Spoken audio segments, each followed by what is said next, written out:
All right, we're going to talk about how to edit in Premiere. This is going to be just the very basics of how you can use Premiere to put together your demo. All right, first thing when we get started here, I want you to go to the top and click on Window, Workspaces, and choose Editing CS 5.5. Now, you can choose a different one later if you want to, but this is just the way we're going to be able to all see the same thing. Okay. Now, once you click on that, you should have the same set of windows as I do. You've got your project window over here in the left that it contains all of your media.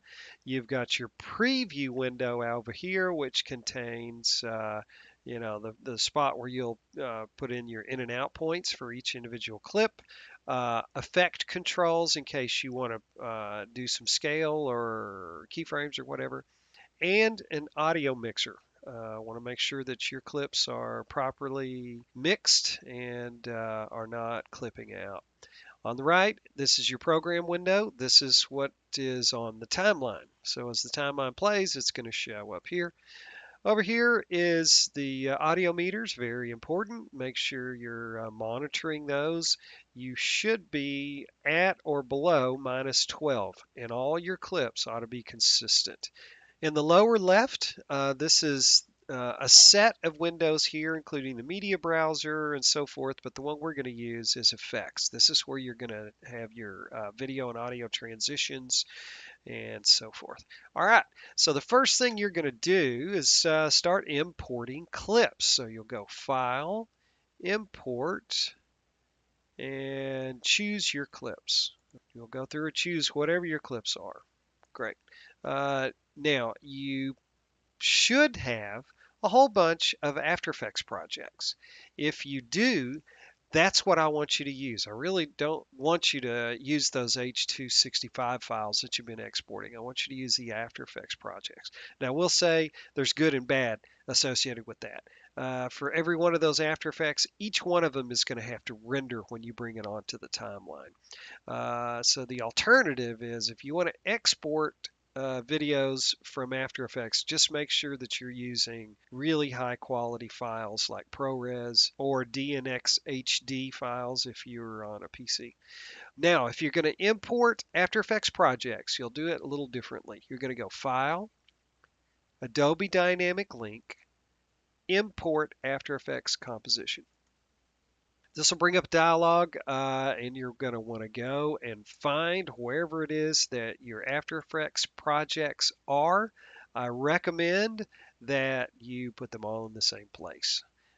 Here I've got my open animation, and that is not enough. Not only do you have to load the project, you have to load whichever sequence it is that you want out of the project or whatever comp you want. For me, I want intro 1, and that's the intro to the project, and I would click OK. I've already got it loaded, so I'm not going to do that. The next step is to create a sequence or a timeline. And the way you'll do that, I can see here that I've got a lot of mixed stuff here on the timeline. Some of these clips are 29.97, some of them are 30. I think there was even one in here that's 24. Here's one that's 25. So these are all mixed up because these are the ones that I'm getting from you guys. So this is my demo of your work. Here's one that's 60 frames. So it's kind of everything is all over the place. I would suggest that you stick with 29.97 or 24, but we're going to do 29.97 today. Okay, so you would take a clip and just simply drag it over this little icon over here, which looks like the page with the corner turned up on it. I think it's called New Item.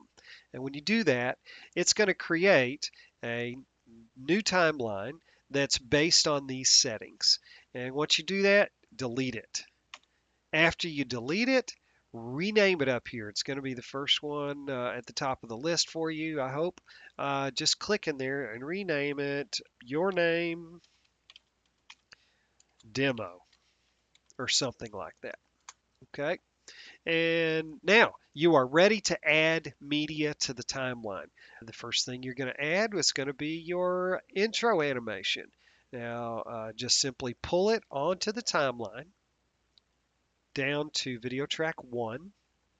And it's telling me here, uh-oh, there is a mismatch with settings. I'm going to say keep existing settings. This clip is set to 30 frames a second. That's my mistake. I shouldn't have done that. But anyway, we'll say keep existing settings. And there you go. Now, it just so happens that I've already rendered this clip over here. Had I not, this green line up here would show as red. You may also see yellow. What's the difference? Green, yellow, red. Green is ready to go. It's going to play in real time. Yellow, yeah, it'll play in real time, but you really need to render it eventually. And red means it ain't going to play in real time. You're going to have to render this. Okay. So there's several different methods for rendering. You can hit the Enter key on the keyboard to render, or you can go even better to Sequence Render Into Out. Once you've got your first clip on the timeline, it's time to put in another clip, another whole bunch of clips. Now, I can't even see the end of this clip over here. To adjust the length of the timeline, you've got these little bars down here that you can stretch back and forth, and then you can move them back and forth to show, different stuff. Okay, so we're just going to make it small enough so that we can add the next clip. And to create your next clip, double click on it, just like so. And what this is going to do is place it in the preview window. Now this clip has already had in and out points set for it. So I'm going to pretend it doesn't for a second here. And we're going to drag this thing back and forth. Okay, this is called the playhead. And you know this from After Effects. Find the place where your endpoint is and press the I key on the keyboard. That'll set your endpoint. Drag back and forth and figure out where the out point is and press O. I for endpoint, O for out point. Okay? Once you've got those set, if you need to adjust them, you can just click on the edges to adjust. Okay? Hopefully that'll help you. When you've got it set where you want, simply drag it onto the timeline down into the V1 track and make sure that the clips butt together. Now you can add as many tracks as you want to. Just remember that whatever's on top is what's going to show. So here V1 is associated with A1, video 1 being video, A1 being audio. So video and audio together. And let's go ahead and put a dissolve or a fade up at the beginning. In Adobe parlance, they're just going to call that a dissolve. So we're going to go down here into the bottom left and we're going to click on the Effects tab and simply type in dissolve. And that's going to show us a whole bunch of dissolves, but use the cross dissolve. You can see it's got a little blue square around it. That indicates that that is a default effect. I'll show you how that works in a minute, but we're just going to drag the cross dissolve over the beginning of the clip, and there it places the cross dissolve in for you. Now I'm going to press undo, Control Z, and I'm going to show you how you can do this automatically. The keyboard shortcut for add default transition is Control D, D for default transition.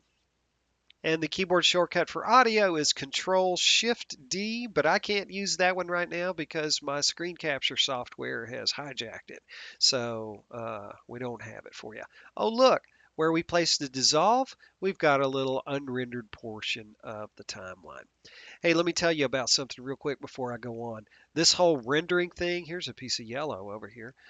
This whole rendering deal, the more of these animations from After Effects that you put on the timeline, the longer your render time is going to be. It could be 10, 20, 30 minutes. It could be hours. So just get your timeline loaded all with stuff. You'll get it the best you can. Save it and then press the render button and let it go and go get a cup of coffee or something, and hopefully when you come back the whole timeline will be all rendered for you. Okay, continuing on.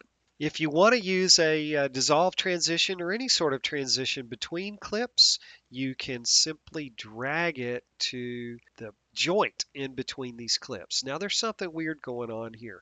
It won't let me place it between two clips.